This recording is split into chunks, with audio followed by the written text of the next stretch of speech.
Bismillahirrahmanirrahim. Assalamualaikum warahmatullahi wabarakatuh.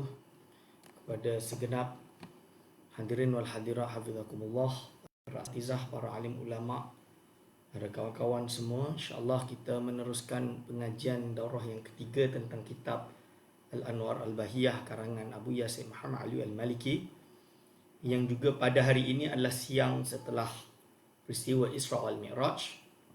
Okey.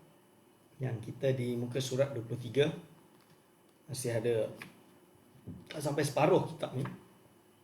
Jadi saya rasa tak cukup nak habiskan hari ini. Mungkin kena sambung besok. Doakan kita semua sihat walafiat insya-Allah. Hadirin wa hadirat hafizakumullah, kita meneruskan pengajian kita. Allah menjawab, bagimu semua orang muslim dan muslimat, mukmin dan mukminat, dan orang-orang yang beriman kepadaku dan kepada Rasulku dan beramal soleh serta tidak menyekutukanku, tidak menjadikan selain aku tandingan, dan orang-orang yang penakut, orang yang takut kepadaku, dan barang siapa yang takut kepadaku maka dia akan aman. Barang siapa yang meminta kepadaku maka aku akan beri kepadanya. Barang siapa yang menghutangi aku maka aku akan membalasnya.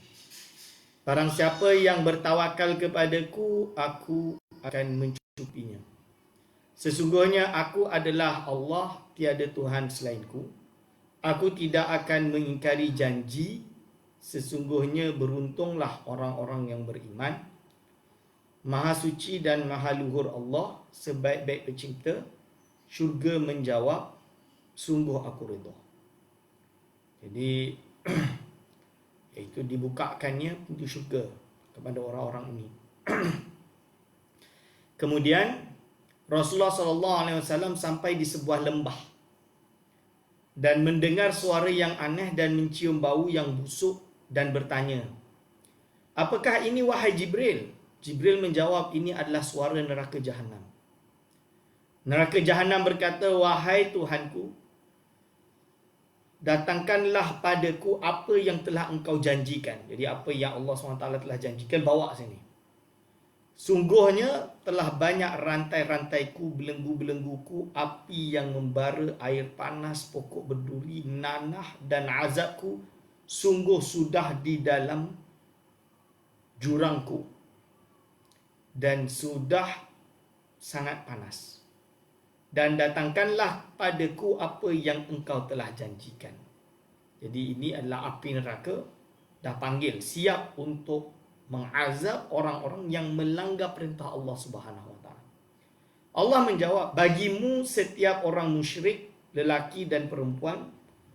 Jadi orang musyrik, lelaki dan perempuan, engkau pasti akan dapat Jahannam. Orang kafir, lelaki dan perempuan, yang kafir jelas. Orang keji, lelaki dan perempuan, yang keji juga. Dan setiap orang yang sombong dan yang tidak beriman kepada hari kiamat. Maksud dia orang-orang yang sombong, merasa dia hebat, berani untuk menafikan wujudnya Allah Subhanahu Wa Taala di alam ini. Seperti golongan atheism dan lain-lain. Mereka peduli apa? Mereka tak peduli. Mereka tidak merasa wujudnya Tuhan kerana bagi mereka, mereka lebih hebat dari Tuhan. Mereka dapat mencipta kapal terbang, dapat mencipta ubat, dapat mencipta macam-macam, maka mereka rasa mereka ini Tuhan. Jadi hari ini golongan etis paling banyak adalah golongan yang mana mereka ini terlalu ta'assub dengan ilmu sains. Ini ilmu tabi'iyat sepatutnya. Okey. Neraka Jahannam menjawab, sungguh aku redha. Kemudian Nabi SAW berjalan sampai bertemu dengan kota Baitul Maqdis. Kemudian masuk dari pintu Al-Yamani dan turun dari buraq lalu mengikatnya di pintu masjid, di tempat mengikat yang digunakan oleh para Nabi AS. Di dalam satu riwayat disebutkan sesungguhnya Jibril membawa sebuah batu besar dan meletakkan jarinya di batu tersebut dan melubangkannya, mengikat buraq di situ. kemudian masuk ke masjid dari pintu yang matahari dan bulan condong ke pintu tersebut. Kemudian Rasulullah SAW solat dengan Jibril. Masing-masing 2 rakaat. Maka tidak lama kemudian berkumpullah ramai orang. Tahulah Nabi SAW bahawa mereka semua adalah para Nabi. Ada yang sedang berdiri, rukuk dan sujud. Kemudian muazzin mengumandangkan azan dan iqamah. Maka para Nabi berdiri berbaris di saf menunggu siapa yang mengimami mereka. Maka Jibril memegang tangan Rasulullah SAW dan menarik ke depan untuk menjadi imam. Maka Rasulullah SAW solat menjadi imam kepada para Nabi, solat sebanyak 2 rakaat. Hadirin wa hadirat hafizakumullah. Nanti dia akan teruskan lagi. Jadi ini adalah dalil dipakai oleh ulama ahli sunnah wal jamaah. Bolehkah orang yang mati ini berhubungan dengan orang yang hidup? Ada yang kata tak boleh Ustaz. Dia adalah 2 alam yang berbeza. Alam barzah dengan alam dunia. Ini tak boleh berhubungan. Lazimnya orang yang awam, orang yang biasa memang tidak boleh. Kenapa tidak boleh? Maqam dia tidak diizinkan oleh Allah Subhanahu wa taala. Tapi buktinya seperti Rasulullah SAW, manusia-manusia biasa. Dia adalah afdalu khalqillah. Maka peristiwa ini terbukti bahawa dia menjadi imam kepada para nabi dan rasul. Menjadi imam kepada para nabi dan rasul.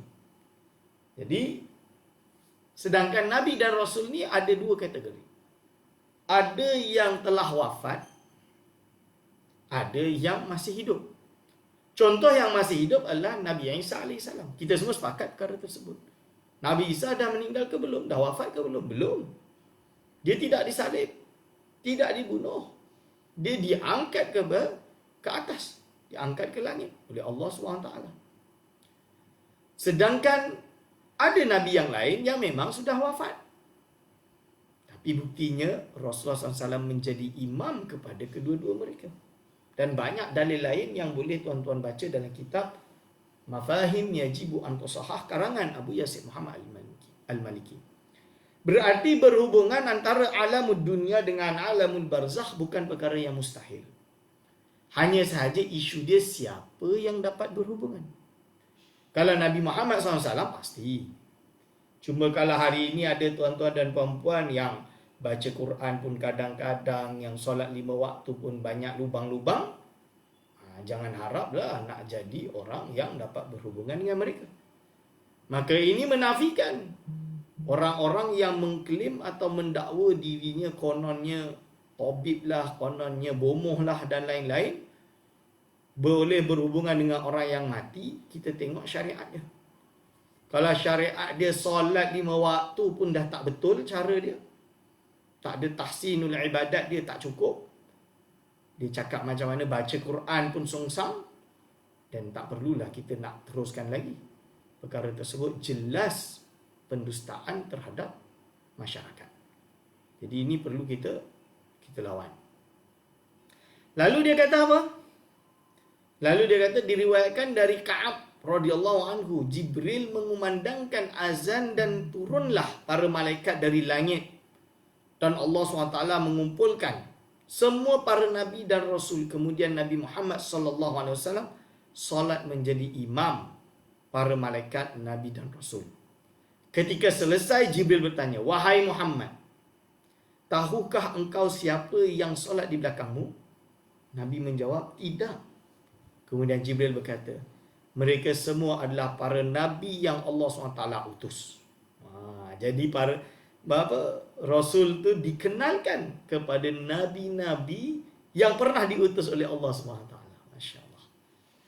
Lalu Syekh Al-Shani menambahkan, di dalam hadis Abu Hurairah radhiyallahu anhu yang diriwayatkan dan disahihkan oleh Al-Hakim, juga diriwayatkan oleh Imam Baihaqi, maka Rasulullah SAW bertemu dengan roh-roh para nabi alaihissalam. Mereka memuji Allah SWT, bersyukur, Alhamdulillah, Subhanallah. Nabi Ibrahim AS berkata, "Segala puji bagi Allah yang telah menjadikan aku kekasih dan telah memberiku kerajaan yang agung dan menjadikan aku umat yang taat yang diikuti, dan Allah telah menyelamatkan aku daripada api dan menjadikan api tersebut dingin dan selamat. Hadirin wa hadirat hafizakumullah. Ini bukti bahawa apa? Segala sesuatu yang terjadi dan akan terjadi adalah telah ditentukan oleh Allah Subhanahu wa taala. Yang kita panggil takdir, yang telah saya syarahkan pada pertemuan-pertemuan yang telah lalu. Dan kita memuji Allah SWT kerana Allah SWT alhamdulillah telah menganugerahkan kepada kita hidayah iman. Kerana apa? Kalau Allah memilih kita tidak mendapatkan iman, na'udzubillah min zalik, maka kita berada dalam kekufuran yang mungkin kita tak sedar di dunia ini. Ketika kita dah mati nanti baru sedar bahawa kita berada dalam kekufuran, dan ini yang perlu kita jauhi, dan kita berdoa hanya kepada Allah Subhanahu wa taala lah yang dapat menjaga hidayah kita, menjaga iman kita. Ulama sebut dalam kitab-kitabnya yang banyak bahawa al-hidayatu wal khidlan, atau yang dikatakan dengan al-iman wal kufru, itu semuanya datang daripada Allah Subhanahu wa taala. Bila kita beriman, kita bersyukur kepada Allah SWT. Kerana apa? Kita tidak dapat, kita ini tidak ada la haula wala quwata illa billah. Tidak ada daya dan kuasa dalam bab iman dan kufur, melainkan telah ditentukan oleh Allah Subhanahu wa taala. Hanya golongan Mu'tazilah lah yang mengatakan bahawa kalau seorang itu melakukan kejahatan, dia datang daripada diri dia sendiri. Berarti kekufuran dia yang menyebabkan diri dia kufur. Sedangkan kebaikan itu adalah daripada Allah SWT. Dan sebahagian dari kalangan Mu'tazilah dan golongan Qadariyah terutamanya menyatakan bahawa perbuatan manusia ditentukan oleh manusia itu sendiri. Dia yang menentukan, dia yang memilih kekufuran, dia yang memilih iman. Dan dia orang termasuk golongan Mu'tazilah. Kenapa perkara ini muncul? Kerana mereka memiliki konsep adil. Mana keadilan Allah SWT? Takkan Allah SWT menciptakan makhluk, lepas tu dia yang menentukan makhluk itu untuk kufur, dan akhirnya dia yang masukkan makhluk itu ke dalam api neraka. La haula wala quwata illa billah. Ini salah. Ini adalah golongan yang mendakwa dirinya ahlul adli wa tauhid, tapi hakikatnya mereka adalah golongan yang sesat lagi menyesatkan. Macam mana perkara tersebut boleh dirasionalkannya, Ustaz? Ibaratkan atau gambarkan bahawa anda seorang pelukis.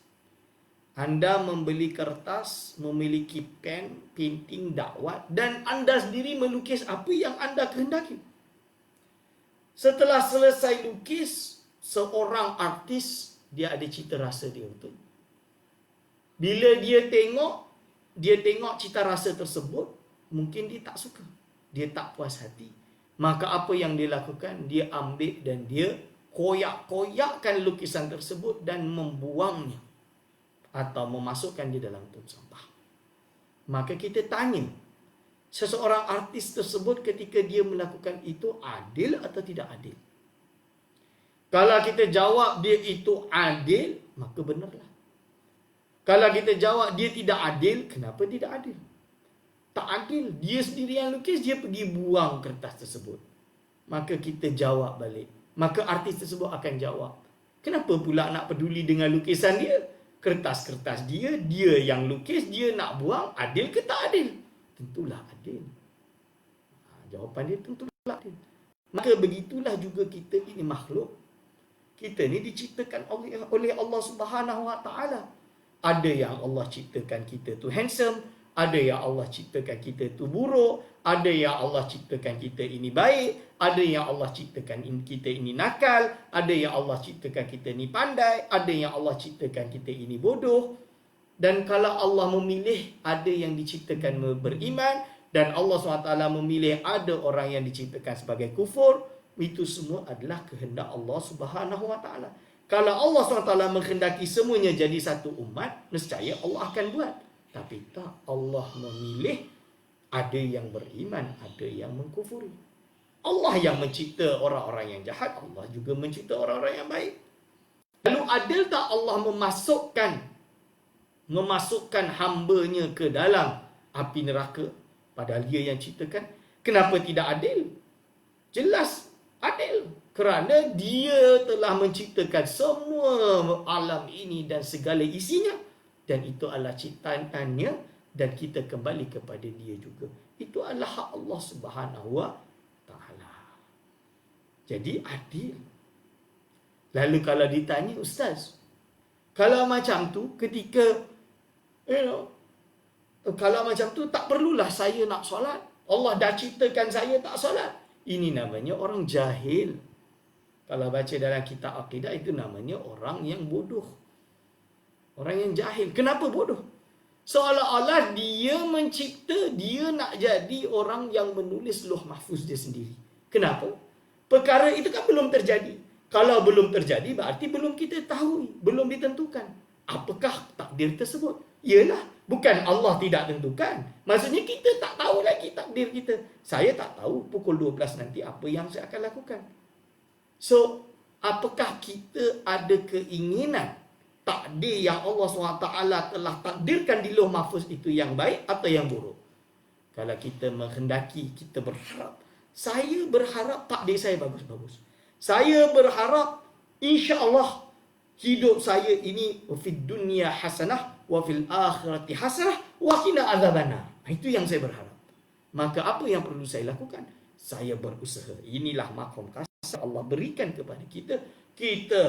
Kita berusaha sebaik-baik mungkin dengan harapan apa yang kita lakukan semua ini diredai oleh Allah SWT, dan Allah mentakdirkan kita masuk ke dalam syurganya di dalam redha Allah Subhanahu wa Ta'ala. Takkan tak faham masalah takdir ni. Jadi kena faham betul-betul supaya jangan sampai dalam kejadian COVID-19 ini kita menjadi sama ada golongan terlalu kiri atau golongan terlalu kanan. Golongan terlalu kanan tak kisah Ustaz, kita keluar je kan, yang bagi sakit kan Allah. Tak apa kita keluar rumah, jumpa orang, salam, buat kita jamaah, kita pergi masjid ramai-ramai. Ya, kalau buat macam tu, kalau ternyata ada orang yang membawa satu sahaja, dia akan merosak semuanya. Memang takdir Allah, takdir. Sebab engkau pergi sana, engkau bersama-sama dia, engkau akhirnya kena juga. Wala tulkum biaidikum ila tahlukah. Kalau nescaya itu yang kita pegang, susahlah. Kenapa susah? Nanti macam mana? Macam mana nak kawal penyakit ini? Ingat apa yang disebut oleh Sayyidina Umar bin Khattab, aku lari dari satu takdir kepada takdir yang lain. Ingat apa yang diperintahkan oleh Nabi Muhammad SAW. Kalau ada di suatu tanah, di ardin, di suatu daerah, ada suatu taun, jangan orang luar masuk dan orang dalam jangan keluar. Ini adalah taklifi, hukum taklifi, perintah Rasulullah SAW. Kalau engkau nak menjadi orang yang betul-betul taat kepada Allah SWT, patuhlah perintah apa yang telah diperintahkan oleh ulil amri. Ada sebab dia. Tak perlu kita nak sombong, nak menunjukkan ketakwaan kita, boleh berdoa beramai-ramai.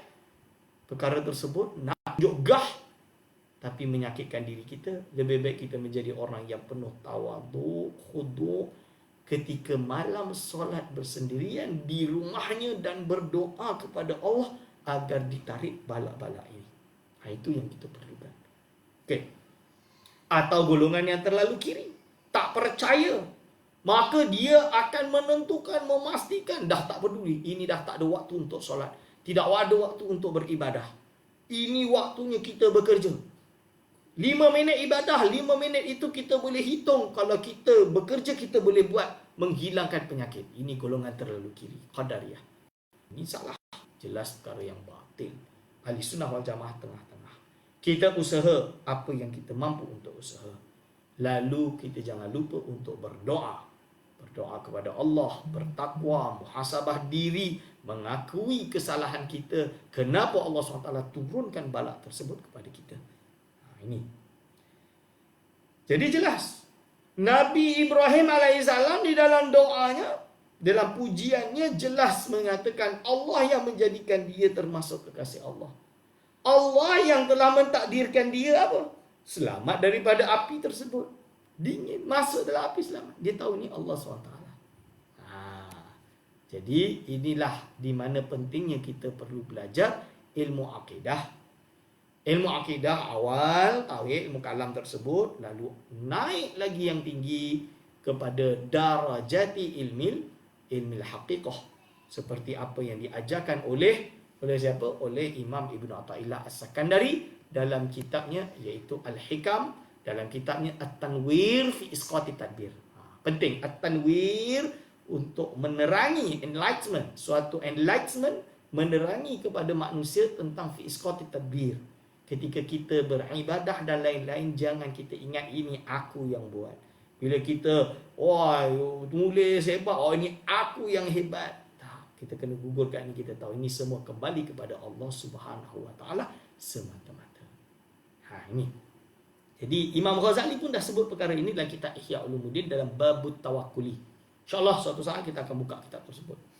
Kemudian Nabi Musa alaihissalam memuji Allah Ta'ala dan berkata, segala puji bagi Allah yang telah berbicara denganku dengan sesungguhnya dan telah membinasakan Fir'aun dan menyelamatkan Bani Israel di tanganku dan telah menjadikan umatku kaum yang mendapat petunjuk kebenaran dan berlaku adil dengan kebenaran itu.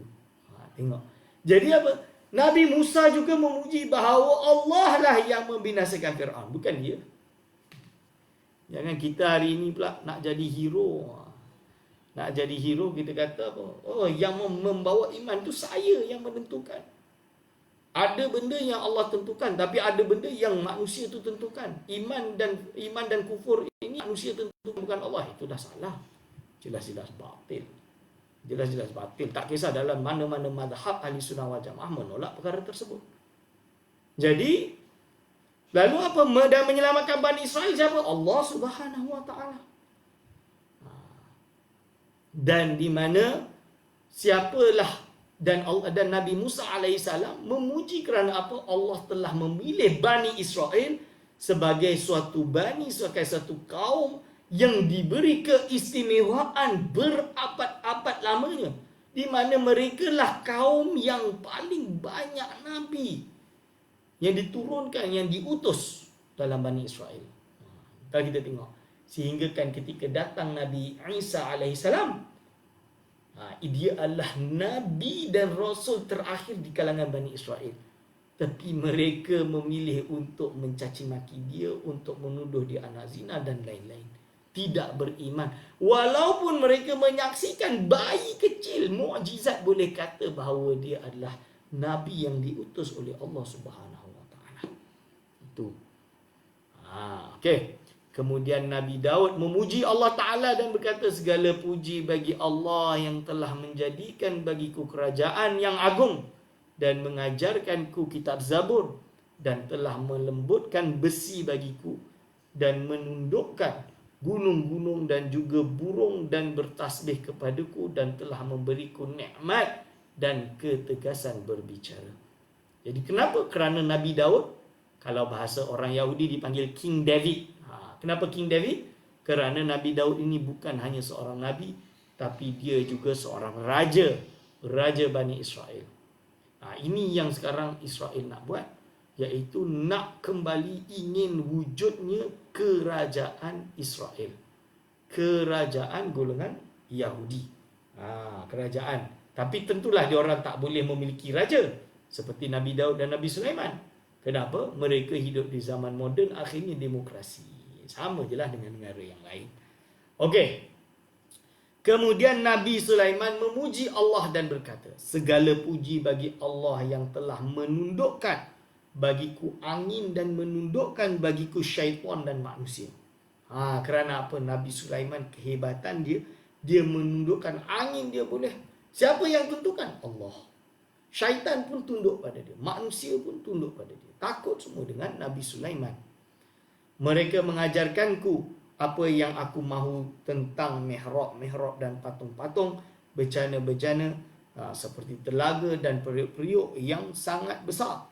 Dan Allah mengajarkan aku bahasa burung dan memberikan aku keutamaan daripada segala sesuatu dan telah menundukkan bagiku tentera syaitan, manusia dan jin serta burung dan telah mengutamakan aku di atas banyak daripada hamba-hambanya yang beriman, dan telah memberikan aku kerajaan yang agung yang tidak diperkenankan untuk siapa pun setelah aku, dan menjadikan kerajaanku kerajaan yang baik yang tidak ada hisab dan siksaan. Itu adalah pujian Nabi Sulaiman. Kemudian sesungguhnya Nabi Isa putera Sayyidah Maryam memuji Allah Tabarakallahu Ta'ala dan berkata, segala puji bagi Allah yang telah menjadikan aku kalimatnya, dan telah menjadikan perumpamaan aku seperti perumpamaannya. Nabi Adam yang diciptakan daripada tanah, kemudian Allah berfirman kepada Nabi Adam, kun fayakun. Dan Allah mengajarkan aku kitab dan hikmah dan Taurat dan Injil. Dan Allah menjadikan aku boleh menyembuhkan orang yang buta dan penyakit kusta, menjadikan aku boleh menghidupkan orang mati dengan izin Allah, dan Allah mengangkatku dan mensucikan aku dan melindungi aku dan ibuku dari syaitan yang direjam. Maka tidak ada bagi syaitan jalan atas kami, iaitu selesai tambahan Syekh Syami. Maksud dia apa? Dalam bab ini adalah keistimewaan Nabi Isa alaihissalam. Di mana keistimewaan dia? Di mana dia itu diajarkan kitab, hikmah, Taurat, Injil dan lain-lain. Maksud dia segala wisdom Taurat dan Injil. Sebab itu agama Kristian, mereka bukan berarti memadamkan, iaitu memadamkan agama yang terdahulu, tidak. Tapi Nabi Isa bertugas untuk menggenapkan, menyempurnakan. Sebab itu kalau orang Kristian, dia ada Old Testament, New Testament. Bible dia ada Old Testament, perjanjian lama, dan dia ada New Testament, perjanjian baru. Ini. Lalu berbeza dengan Islam. Bila datang Islam, maka semua agama terdahulu telah dinasah. Rasulullah SAW berkata, setiap daripada kalian memuji Allah, dan aku juga ingin memuji Allah. Kemudian Rasulullah SAW bersabda, insya-Allah, iaitu alhamdulillahilladzi arsalani rahmatan lil alamin. Segala puji bagi Allah yang telah memutuskanku menjadi rahmat bagi seluruh alam, wa kafatan linnas basyira wa nadhira. Iaitu apa? Bagi seluruh alam dan membawa khabar gembira dan peringatan bagi seluruh manusia. Dan seluruh manusia. Kerana apa? Kerana Islam ini dia tak mengenal darah. Kalau agama Yahudi, dia hanya bagi orang Yahudi. Kalau anda tidak ada darah Yahudi, susah untuk anda untuk masuk ke dalam agama ini. Kalau masuk pun, kalau ibarat dia ni, dia masuk kat pintu syurga je kot, atau tengah-tengah tak boleh nak masuk lagi betul-betul. Jadi dia susah. Kerana dia agama bangsa, ikut darah. Islam tak menerima semua. Bahkan kita lebih tinggi daripada Kristian. Kristian juga menerima semua. Kita menerima hatta golongan jin juga berada dalam rahmat, berada dalam agama ini. Jadi jin pun boleh masuk Islam. Dan menurunkan Al-Quran kepadaku yang di dalamnya ada penjelasan segala sesuatu. Wa anzala alayyal Qur'ana fihi tibyan. Iaitu apa? Iaitu Allah SWT telah menurunkan Al-Quran kepada Nabi Muhammad SAW yang di dalamnya ada penjelasan likulli syai'in, bagi segala sesuatu. Sebab itu Al-Quran itu paling lengkap. Masalah besar, ada orang yang tak pandai baca Al-Quran, dia baca terjemah lepas tu buat hukum. Itu salah lah. Lalu, dan menjadikan aku sebagus-bagus umat yang dikeluarkan untuk manusia. Iaitu Nabi Muhammad ni adalah memiliki umat yang khairul ummah ukhrijat linnas. Ini. Dan menjadikan umatku umat pilihan. Umat dia adalah umat wasata, umat yang pilihan. Dan menjadikan umatku, mereka lah yang awal dan mereka juga yang akhir. Dan melapangkan dadaku dan mengampuni dosaku dan mengangkat sebutanku dan menjadikan aku pembuka dan penutup. Itu jelas. Hadirin wa hadirat Hafizakumullah. Lalu disebut Nabi Ibrahim berkata, dengan inilah Allah SWT menjadikan Nabi Muhammad SAW lebih utama dari kalian. Syekh Asy-Syami menambahkan, berarti apa? Ini adalah pengakuan Nabi Ibrahim bahawa Nabi Muhammad SAW adalah afdalu khalqillah, lebih utama dari yang lain. Maka Syekh Asy-Syami menjawab atau menambahkan, kemudian mereka membahas tentang hari kiamat. Lalu mereka bertanyakan perkara itu kepada Nabi Ibrahim AS. Nabi Ibrahim berkata, aku tidak mengetahui tentang itu. Maka mereka bertanya kepada Nabi Musa. Nabi Musa berkata, aku tidak mengetahui tentang itu. Kemudian mereka tanya kepada Nabi Isa. Nabi Isa menjawab, adapun kejadiannya tidak ada yang mengetahui kecuali Allah. Jadi tak ada yang tahu bila kiamat. Jangan kita mendakwa kita tahu kiamat bila turun. Jangan kita mudah-mudah bersangka-sangka. Jangan kita mudah-mudah menjudge segala sesuatu. Tak boleh. Dan menurut berita yang Allah janjikan kepadaku, sesungguhnya Dajjal keluar dan aku memegang 2 kayu. Ketika Dajjal melihatku, maka dia akan mencair seperti cairnya timah hitam. Dan kemudian Allah akan membinasakannya. Hinggakan batu pun berkata, wahai Muslim, sesungguhnya di bawahku ada orang kafir. Ke sini dan bunuhlah dia. Wah, sampai macam tu. Maka Allah akan membinasakan orang-orang kafir. Kemudian orang-orang Muslim akan kembali ke negeri dan tanah airnya. Maka ketika itulah akan keluar Ya'juj wa Ma'juj. Khurujul Ya'juj wa Ma'juj. Gog and Magog lah bahasa Inggeris. Mereka datang dari segenap arah. Mereka akan datang dengan cepat dari setiap bukit bakau. Kemudian memijak negeri-negeri kaum muslimin. Tidaklah mereka mendatangi segala sesuatu kecuali mereka akan memusnahkannya. Tidaklah mereka melewati air kecuali mereka akan minum sampai orang-orang yang mengadu tentang Ya'juj wa Ma'juj kepadaku. Maka aku berdoa kepada Allah SWT di atas Ya'juj wa Ma'juj. Maka Allah akan membinasakan mereka sehingga bumi berbau busuk kerana baunya mereka. Kemudian Allah menurunkan hujan yang akan menghanyutkan jasad-jasad mereka sehingga dihanyutkan ke laut. Dan menurut berita yang Allah janjikan padaku, sesungguhnya apabila telah terjadi yang demikian itu, maka sesungguhnya kiamat itu seperti wanita hamil yang sudah cukup bulan. Keluarganya tidak tahu bila ia akan dikejutkan dengan kelahirannya, sama ada siang atau malam. Ini adalah tambahan Syekh Al-Syami. Maksud dia apa? Maksud dia, apa kejadian yang akan terjadi itu kita dah tahu. Telah dikhabarkan kepada kita. Ini adalah imba'ul ghaib, salah satu mu'jizat Rasulullah SAW. Akan tapi bila, itu tidak ada yang tahu. Bila akan terjadi, tidak ada yang tahu. Hanya Allah Subhanahu Wa Taala yang mengetahui rahsia tersebut. Jangan ada yang mengaku dia tahu. Kemudian Rasulullah SAW bersin agak kuat. Lalu Jibril datang dengan membawa sebuah bekas berisi arak dan bekas berisi susu. Lalu Nabi SAW memilih susu. Berkata Jibril, sesungguhnya engkau telah memilih fitrah, iaitu Islam. Sebahagian hikmah-hikmah dan faedah pemandangan-pemandangan yang dilihat oleh Rasulullah SAW ketika perjalanan Isra dan Mi'raj, ini adalah pemandangan-pemandangan di alam batin, tentang berbagai macam hikmah dan hakikat-hakikat yang kembali kepadanya. Urusan-urusan manusia yang terjadi di alam zahir.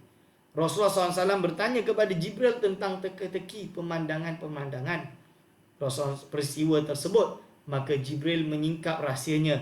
Pemandangan-pemandangan itu menunjukkan ada hikmah yang besar dan faedah-faedah yang agung.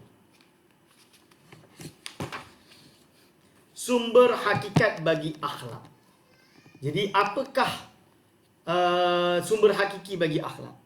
Di antara hikmah yang terpenting ialah mengisyaratkan kepada kita sesungguhnya sumber yang hakiki bagi akhlak ialah agama, bukan semata-mata dari hati. Ingat, agama itu bukan semata-mata dari hati. Jadi kita tak boleh kata syariat ni boleh ditentukan dengan hati dan akal kita. Ada orang ingin mengandalkan terlalu dengan akalnya untuk mencari hakikat, itu tak boleh. Jadi Imam Al-Ghazali sebut dalam kitab Ihya Ulumuddin, hakikat ma'rifatus syai'i ala haqiqatihi tidak mungkin didapatkan dengan akal. Itu tidak. Hanya boleh didapatkan dengan mujahadah. Mujahadah itu banyak wirid, akhirnya akan dapatkan. Ini. Jadi hakiki bagi akhlak ialah agama bukan semata-mata dari hati. Sebab itulah terdapat kesalahan-kesalahan orang zaman sekarang ketika menjadikan dasar akhlak yang asli adalah hati. Contoh dia apa? Golongan barat yang menuliskan ilmu etik berdasarkan apa? Berdasarkan nahwa nafsu. Apa yang dia rasa, oh ini etik, ni tak etik dan lain-lain. Dia orang menafikan. Menafikan apa? Iaitu menafikan syariat. Nas. Padahal nas yang menentukan. Akhirnya mereka boleh kata, termasuk dari etik adalah adultery, perzinaan. Selagi suka sama suka. Maka itu tidak melanggar norma. Tidak melanggar normatif. Na'udzubillah min zalik. Ini adalah golongan-golongan yang sesat, yang ikut hawa nafsu. Kalau bahasa Kiai Haji Hadratus Syekh Hashim Ash'ari, mereka adalah golongan ibahiyun. Kalau golongan hari ini kita panggil golongan liberal lah, kalau sampai menghalalkan perkara tersebut. Ini adalah kesalahan yang besar. Hati semata-mata tidak layak dan tidak sah untuk dijadikan dasar akhlak. Kerana hati boleh dididik dan dibentuk. Contoh dia orang barat yang tak beragama tu, dia mendidik hati dia bahawa perkara ini bukan zina. Atau zina ini bukan perkara yang baik, bukan perkara yang buruk, adalah perkara yang normal. Na'udzubillah min zalik. Sebab itu tak boleh dijadikan panduan.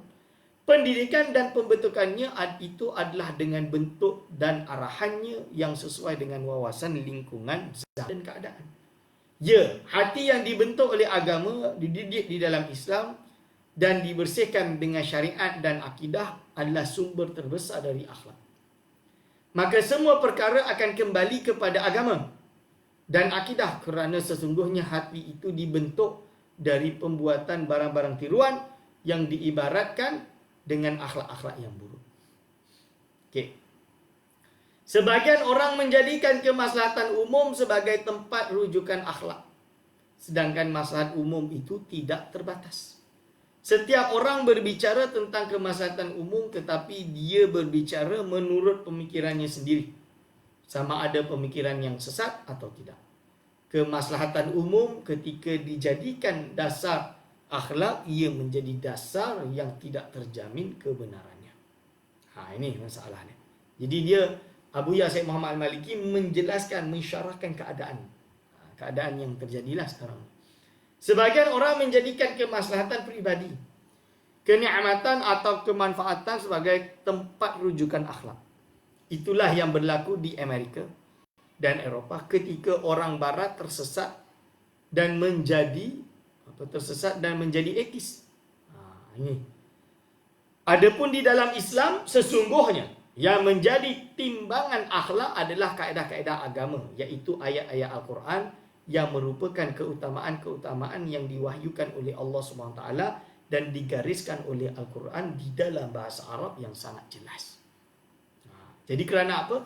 Kita telah ditentukan oleh apa? Ditentukan oleh Al-Quran dengan bahasa yang jelas. Tapi kena baca yang betul lah. Ada orang yang tak ada bahasa Arab, baca boleh salah. Jangankan Quran, baca kitab pun boleh salah baca kalau bahasa Arab dia lemah. Ini masalah. Kisah Isra' dan Mi'raj menceritakan hal ini dengan gambaran-gambaran yang hakiki, dengan gambaran yang jelas, yang menjadi petunjuk dan memberi kesan. Al-Sunnah An-Nabawiyah atau Sunnah Nabi juga menerangkannya. Kerana apa? Tujuan sunnah salah satu dia adalah selain untuk tasyri', dia juga untuk tabyin, menjelaskan Al-Quran. Contoh dia, aqimus salah, dirikanlah salat. Lalu macam mana nak salat? Sallu kama ra'aitumuni usalli. Itu contoh dia.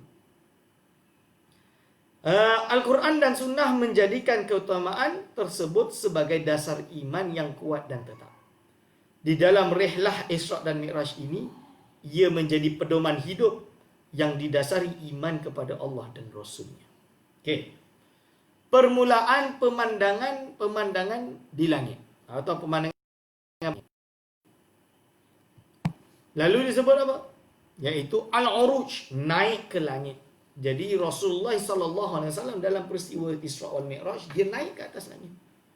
Iaitu Rasulullah SAW dibawa ke Mi'raj, iaitu sebuah tangga Rabbani yang digunakan untuk naik, kerana sungguhnya Rasulullah SAW naik ke langit tidak menggunakan buraq. Ini yang betul. Iaitu naik ke langit tidak gunakan buraq.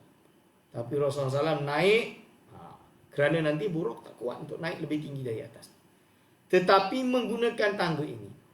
Sebagian riwayat mengatakan Rasulullah SAW menaiki buraq sampai membawa ke langit, tetapi pendapat yang masyhur ialah Rasulullah SAW naik dengan menggunakan mi'raj, tangga ini. Okey, khilaflah. Rasulullah SAW berkata, kami dinaikkan ke langit dunia, kemudian Jibril meminta dibukakan pintu langit. Jibril ditanya, siapa ini? Jibril menjawab, iaitu Jibril. Jibril ditanya lagi, siapa bersamamu? Jibril menjawab, Muhammad sallallahu alaihi wasallam. Jibril ditanya lagi, apakah baginda telah diutus? Dalam satu riwayat, bu'aitha. Jadi ada yang ursila, ada yang digunakan bu'aitha. Ada dua kalimat. Khilaf lah. Ini khilaf lafzi saja.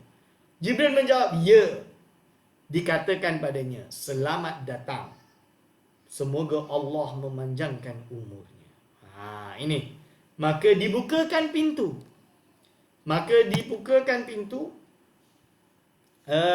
Bagi Jibril dan Rasulullah SAW. Ketika mereka masuk, mereka bertemu dengan Nabi Adam AS. Baginda adalah bapa kepada manusia. Masuk, jumpa Nabi Adam AS. Bapa kepada manusia. Keadaannya seperti hari di mana beliau telah diciptakan oleh Allah SWT di atas gambaran. Maksud dia apa? Iaitu macam mana wajah Nabi Adam AS. Dia kan dah lama meninggal, mungkin dah hancur ke apa ke. Tak, Allah kembalikan kepada bagaimana Allah ciptanya dengan sesuai dengan gambaran dia. Gambaran Adam AS waktu pertama diciptakan oleh Allah Subhanahu wa taala. Didatangkan kepadanya roh-roh para nabi dan keturunan-keturunannya yang beriman. Bawa semua. Baginda berkata, roh yang bagus dan jiwa yang bagus, jadikanlah ia di syurga Iliyin. Kemudian didatangkan kepadanya roh keturunannya yang kafir. Dia berkata, roh yang hina, keturunan Nabi Adam AS yang kafir pula didatangkan. Maka roh yang hina dan keturunan yang hina. Baginda melihat di pintu sebelah kanan, roh-roh keluar darinya bau yang wangi, dan melihat di pintu sebelah kiri, roh-roh keluar darinya bau yang busuk. Ketika baginda melihat ke arah kanan, beliau ketawa dan gembira. Ketika melihat ke arah kiri, baginda sedih dan menangis. Kemudian Rasulullah SAW memberi salam kepadanya. Lalu baginda menjawab dan berkata, selamat datang anak yang soleh, Nabi yang soleh. Rasulullah SAW bertanya, siapakah ini wahai Jibril? Jibril menjawab, ini adalah bapamu Adam alaihissalam, dan ini adalah roh-roh anak keturunannya. Di sebelah kanan adalah ahli syurga dan sebelah kiri adalah ahli neraka. Berarti jelas lagi bahawa al-iman wal kufru min indillah. Allah SWT yang menentukannya, bukan manusia. Ini jelas. Okey. Ketika baginda melihat ke arah baginda, ke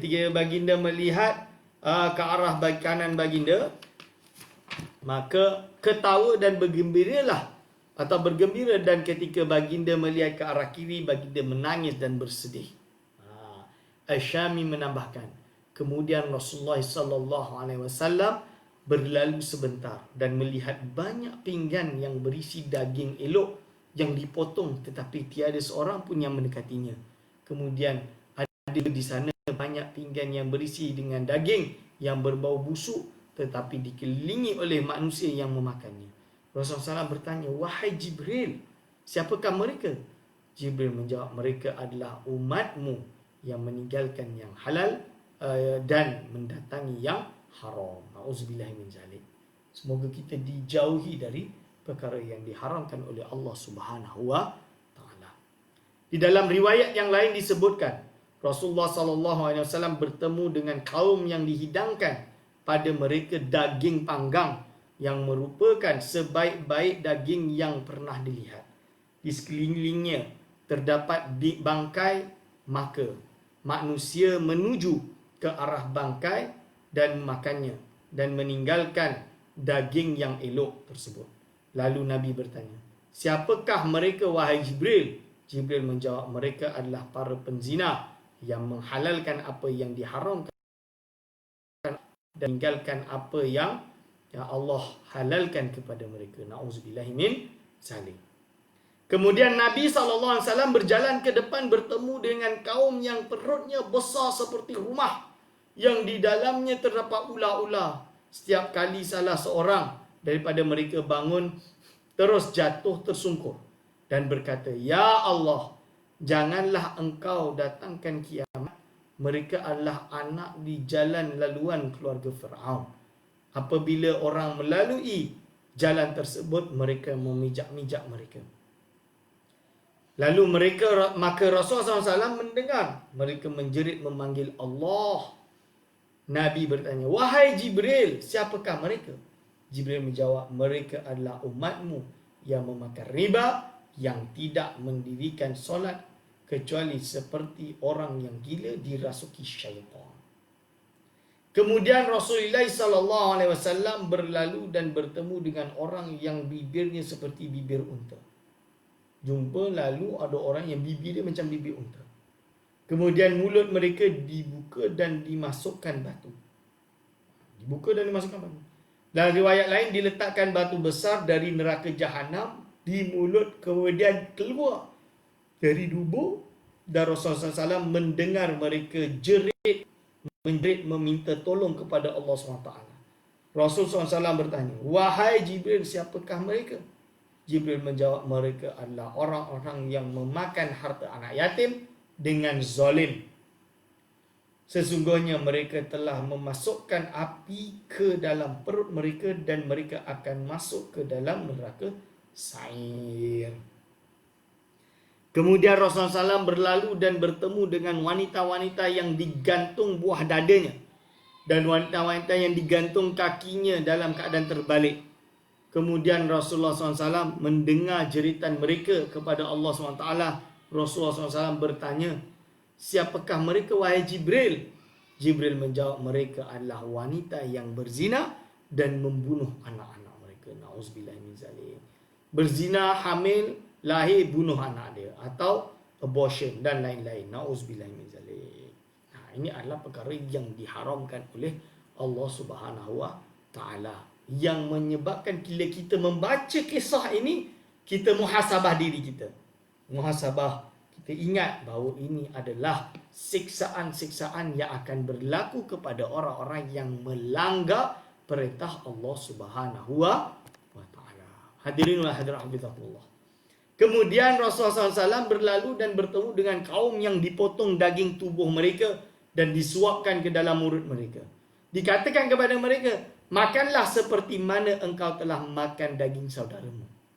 Rasulullah SAW bertanya, siapakah mereka wahai Jibril? Jibril menjawab, mereka adalah orang-orang yang mengumpat dan orang-orang yang mencela. Ini orang-orang yang suka troll, suka mengata, suka apa, dia akan jadi macam inilah. Dia tak boleh. Ini adalah perkara yang diharamkan oleh Allah SWT. Daging para ulama itu masmum. Kafirkanlah ulama tersebut, nescaya engkau terracun dengan daging tersebut.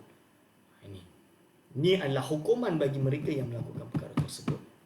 Kemudian Rasulullah SAW naik ke langit kedua dan Jibril meminta untuk dibukakan pintu langit.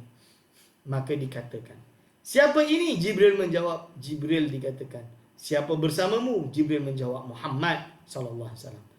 Kemudian dikatakan, apakah bagi dia telah diutus? Ursila ilaih. Yang disebut tadilah. Jibril menjawab, ya. Dikatakan, selamat datang. Semoga Allah memanjangkan umurnya. Maka pintu langit dibuka bagi Jibril dan Rasulullah SAW.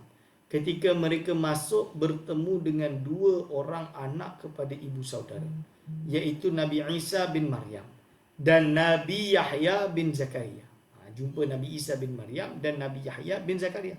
Kerana ibu Nabi Yahya adalah saudara kandung Maryam binti Imran. Ini. Okey. Yang mirip antara satu dengan lain.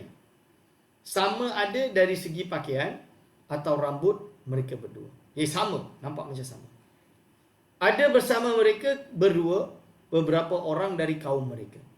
Nabi Isa bertubuh sederhana, tidak terlalu tinggi dan tidak terlalu besar. Kulitnya berwarna putih kemerah-merahan. Berambut terurai-urai seolah-olah baru keluar dari tempat pemandian.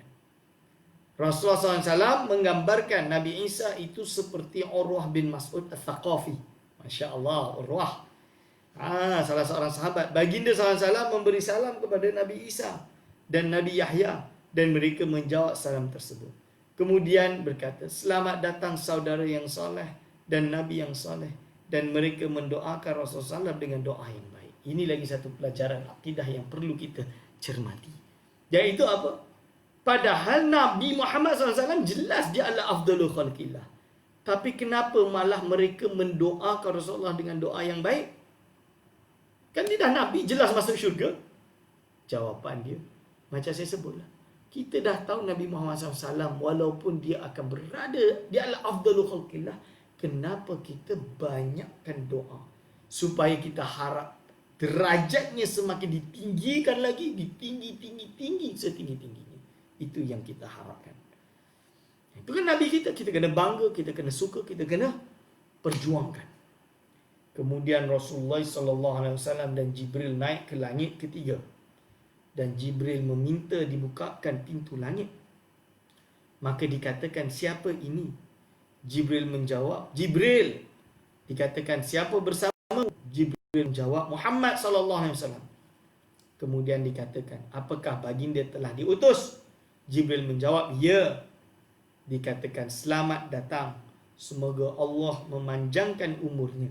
Maka pintu langit dibuka bagi Jibril dan Rasulullah SAW. Ketika mereka masuk bertemu dengan Nabi Yusuf alaihissalam, baru separuh. Hari ini baru separuh. Baru separuh. Ini tak tahulah. Takkan nak tambah lagi 3 hari. Pencin. Pancit bukan pencin. Pancit. Yusuf alaihissalam dan bersamanya beberapa orang daripada kaumnya. Rasulullah SAW mengucapkan salam kepadanya. Dan Nabi Yusuf menjawab salam. Kemudian berkata, selamat datang saudara yang soleh dan Nabi yang soleh. Dan mendoakan Rasulullah SAW dengan doa yang baik. Nabi Yusuf telah diberi oleh Allah SWT separuh keindahan. Di dalam satu riwayat, makhluk Allah SWT yang paling elok mengalahkan seluruh makhluk lain. Seperti bulan purnama mengalahkan bintang-bintang yang lain. Rasulullah SAW bertanya, siapakah ini wahai Jibril? Jibril menjawab, itu adalah saudaramu Yusuf alaihissalam. Masya Allah. Nabi Muhammad SAW bertemu dengan Nabi Yusuf. Nabi yang katanya paling handsome. Manusia paling handsome sedunia. Kemudian Rasulullah SAW dan Jibril naik ke langit keempat. Jibril meminta dibukakan pintu langit. Maka dikatakan, siapakah ini? Jibril menjawab, Jibril. Dikatakan, siapakah bersamamu? Jibril menjawab, Muhammad SAW. Kemudian dikatakan, apakah baginda telah diutus? Jibril menjawab, ya. Dikatakan, selamat datang kepadanya, semoga Allah memanjangkan umurnya. Maka pintu langit dibuka bagi Jibril dan Rasulullah SAW. Ketika mereka masuk, mereka bertemu dengan Nabi Idris alaihissalam yang telah diangkat oleh Allah ke derajat yang tinggi. Rasulullah SAW memberi salam kepadanya dan Nabi Idris menjawab salam, kemudian berkata, selamat datang saudara yang soleh dan Nabi yang soleh, dan mendoakan Rasulullah SAW dengan doa yang baik. Kemudian Rasulullah SAW dan Jibril naik lagi kelima. Kisah yang samalah, tak perlu saya sebut lagi. Lalu di sanalah ketika mereka masuk pintu, maka bertemu dengan Nabi Harun alaihissalam yang separuh janggutnya berwarna putih dan separuh lagi berwarna hitam, yang panjangnya hampir sampai ke pusat. panjang. Dan sekelilingnya kaum Bani Israel. Rasulullah SAW memberi salam kepadanya. Dan baginda menjawab salam kemudian berkata, selamat datang saudara yang soleh dan Nabi yang soleh. Dan mendoakan Rasulullah SAW dengan doa yang baik. Kemudian Rasulullah SAW bertanya, siapakah ini wahai Jibril? Jibril menjawab, ini adalah lelaki yang dicintai oleh kaumnya, yaitu Harun bin Imran alaihi salam. Okey. Kemudian Rasulullah SAW dan Jibril naik lagi ke 6, iaitu kisah yang tak perlu saya syarahkan. Akan waktu kalau saya syarahkan.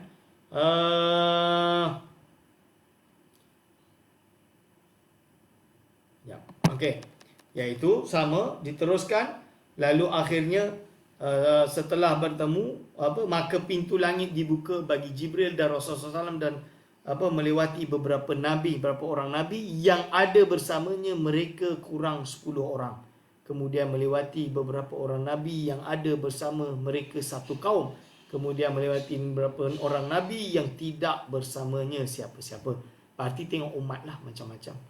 Lalu dia kata apa?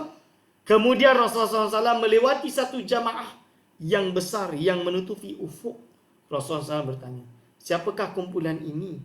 Maka dijawab, Nabi Musa dan kaumnya. Tetapi angkatlah kepalamu. Maka Rasulullah SAW mengangkat kepala dan melihat jamaah yang besar yang menutupi ufuk dari arah sini dan arah sana, paling banyak. Maka dikatakan kepada Rasulullah SAW, mereka adalah umatmu, dan ada selain daripada mereka 70,000 orang yang masuk syurga tanpa hisab. Dari sinilah yang didatangkan hujah bahawa berapakah orang yang akan masuk syurga bighairi hisab. Waqila, ada yang kata iaitu sebanyak 70,000 orang. Tapi kalau kita angan-angan, umat Nabi Muhammad SAW yang banyak ini, kalau hanya 70,000 orang yang masuk syurga tanpa hisab, berarti berapa persen? Sangat sikit. Sebab itu kita kena tingkatkan ibadah kita. Ya Allah, kita berharap kita termasuk satu daripada 70,000 orang tersebut. Kita dah bersyukur lah. Dah bersyukur masuk syurga bighairi hisab. Kenapa kita tak kuat nak menghadapi mahsyar, nak menghadapi mizan, nak menghadapi sirat? Oh, penat. Kalau boleh terus masuk syurga dah bighairi hisab. Itu yang kita nak, tuan-tuan dan puan-puan. Tapi hanya ada 70,000 tiket sahaja. Macam mana? Ini. Tapi khilaf lah. Of course, boleh lebih, wallahu a'lam bissawab. Tapi kita kena usaha. Kena usaha dengan harapan kita termasuk digolong daripada 70,000 orang ini. Maka ketika Rasulullah SAW dan Jibril masuk, mereka bertemu dengan Nabi Musa bin Imran alaihissalam, seorang berkulit putih kemerah-merahan yang bertumbuh tinggi seperti lelaki, dari kabilah Syanu'ah, kabilah dari Yaman, yang tubuhnya mempunyai bulu yang banyak. Jika dia memakai 2 helai baju, maka bulunya tetap nampak. Rasulullah SAW memberi salam kepadanya. Dan Nabi Musa menjawab salam, kemudian berkata, selamat datang saudara yang soleh dan Nabi yang soleh. Sama. Dan mendoakan Rasulullah SAW dengan doa yang baik. Nabi Musa berkata, manusia menyangka bahawa aku adalah semulia-mulia Bani Adam di sisi Allah daripada orang ini. Ternyata baginda lebih mulia di sisi Allah daripada aku. Kerana apa? Kerana golongan Bani Israel yang juga memiliki umat yang besar. Mereka menyangka bahawa Nabi Musa adalah afdalu khalqillah. Padahal afdalu khalqillah adalah Nabi Muhammad SAW yang mereka kufuri pada hari ini. Itu. Okey, lalu ketika Nabi Muhammad SAW melewati Nabi Musa menangis, maka dikatakan padanya, apakah yang membuatmu menangis? Baginda menjawab, aku menangis kerana sesungguhnya ada seorang lelaki yang diutus setelah aku. Umatnya lebih banyak masuk syurga daripada umatku. Iaitu Nabi Muhammad SAW lah. Bani Israel menyangka aku adalah semulia-mulia Bani Adam di sisi Allah SWT. Akan tetapi lelaki dari Bani Adam ini telah menggantikan aku di dunia, sedangkan aku di akhirat Seandainya hanya dirinya sendiri, aku tidak peduli, akan tetapi dia bersama umatnya. Masya Allah. Masya Allah. Jadi apa? Nabi Musa AS mengiktiraf bahawa Nabi Muhammad SAW adalah afdalul khalqillah, dan bukannya afdalul khalqillah, afdalul ummah, sebaik-baik umat, ummatan wasata. Ini yang dimaksud tadi. Ini yang dimaksud. Kerana apa? Pada hari ini golongan Yahudi masih tidak terima. Bagi mereka, bangsa Yahudi inilah sebaik-baik bangsa, sebaik-baik race. Tak ada salah.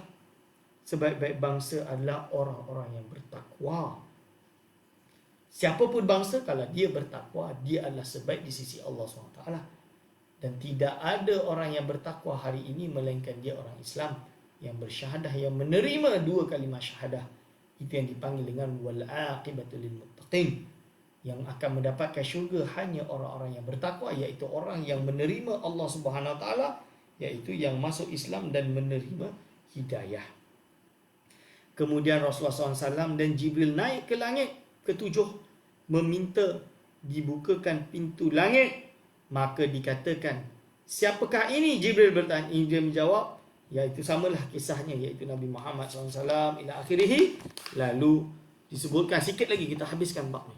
Selamat datang kepadanya, semoga Allah menjaga umurnya. Maka pintu langit dibuka bagi Jibril dan Rasulullah SAW. Maka masuk bertemu dengan Nabi Ibrahim AS, kekasih Allah Subhanahu Wa Taala, sedang duduk di sisi pintu syurga di atas kerusi emas sambil menyandarkan belakangnya di Baitul Ma'mur bersama beberapa orang dari kaumnya.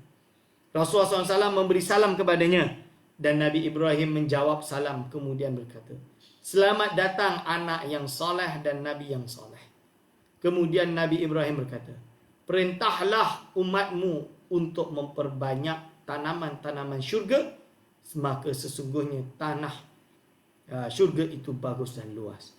Rasulullah SAW bertanya, apakah tanaman syurga itu? Nabi Ibrahim AS menjawab, la haula wa la quwwata illa billahil azim. Hadirin wa hadirat hafizakumullah, bagi yang tak faham lagi masalah akidah, hafalkan ni. Ni. Zikir la haula wa la quwwata illa billahil azim. Jadi kita hidup di zaman Covid ni, kita la haula wala quwata illa billahil azim. Kita kena banyakkan zikir kita. Kita nak buat macam mana? Nak lawan benda ni tak nampak. Tak boleh nak lawan, susah. Sebab itu yang boleh kita buat adalah berzikir banyak-banyak la haula wala quwata illa billahil azim.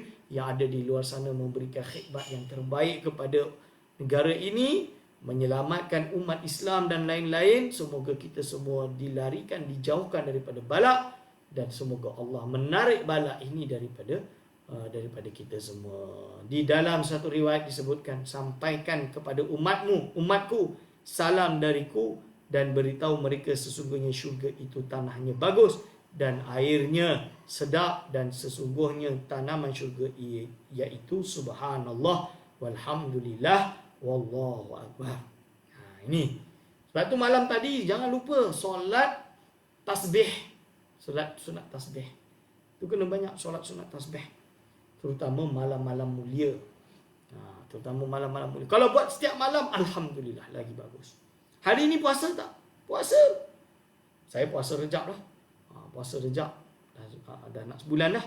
Yang lain pun kena puasa. Puasa. Puasa apa? Dipanggil puasa sunat mutlak. Puasa je. Kita puasa. Bukan sunat puasa khusus. Khusus Isra' Mi'raj, tak ada puasa khusus sunat Isra' Mi'raj. Kita puasa pada hari ini kerana ini adalah hari yang mulia. Sunat mutlak. Di sisi Nabi Ibrahim duduk satu kaum yang wajah mereka putih seperti kertas, dan satu kaum yang wajah mereka warnanya bercampur kotoran.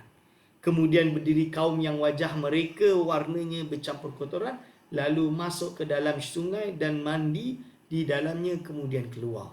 Setelah itu wajah mereka telah bersih sedikit.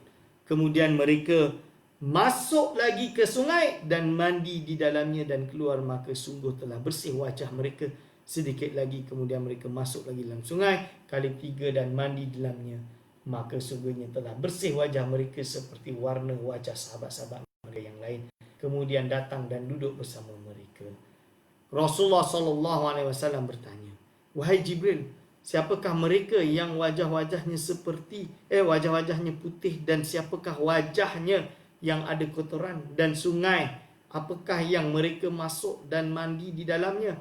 Jawab Jibril, "Adapun mereka yang berwajah putih itu adalah kaum yang tidak bercampur imannya dengan kezaliman. Adapun mereka yang wajahnya ada kotoran adalah kaum yang mencampur amal soleh dan maksiat, kemudian mereka bertaubat dan Allah menerima taubat mereka. Adapun sungai yang pertama itu adalah rahmat Allah, sungai yang kedua adalah nikmat Allah, dan sungai yang ketiga adalah Tuhan mereka memberi mereka minum dengan minuman yang suci lagi menyucikan." Sikit lagi kemudian dikatakan, iaitu kepada Rasulullah SAW, "Inilah tempatmu dan tempat umatmu." Rasulullah SAW mendapati umatnya terbahagi dua. Sebahagian mereka memakai baju putih seperti kertas, sebahagian lagi memakai baju yang kotor berdebu. Kemudian baginda masuk ke dalam Baitul Ma'mur, dan orang-orang yang memakai baju putih masuk bersama baginda, dan ditahan orang-orang yang memakai baju yang kotor berdebu dengan keadaan yang baik. Kemudian Rasulullah SAW solat bersama orang-orang beriman di Baitul Ma'mur, yang setiap hari masuk ke dalamnya 70,000 malaikat yang tidak kembali lagi ke Baitul Ma'mur sampai hari kiamat. Baitul Ma'mur itu terletak lurus di atas Kaabah. Jika ada batu yang jatuh dari Baitul Ma'mur, saya akan jatuh tepat ke atas, di atas Kaabah. Ini macam mana nak gambarkan? Tak dapat nak gambarkan. Asy-Syami menambahkan, disebutkan di dalam hadis At-Tabarani dengan sanad yang sahih, iaitu aku bertemu di malam Isra dengan para malaikat, dan malaikat Jibril seperti kain yang basah kerana takut kepada Allah Subhanahu wa taala. At-Tabarani dan riwayat yang lain iaitu Jibril seperti kain melekat di tanah. Hadis riwayat Al-Bazzar. Aku qauli hadza, astaghfirullahi wa lakum. Nampaknya kita tak dapat habis hari ini. InsyaAllah besok kita akan sambung, mungkin sampai 3 hari barulah boleh khatam ceritanya sampai habis Sidratul Muntaha dan lain-lain. Aku qauli hadza, astaghfirullahi wa lakum. Wassalamualaikum warahmatullahi wabarakatuh.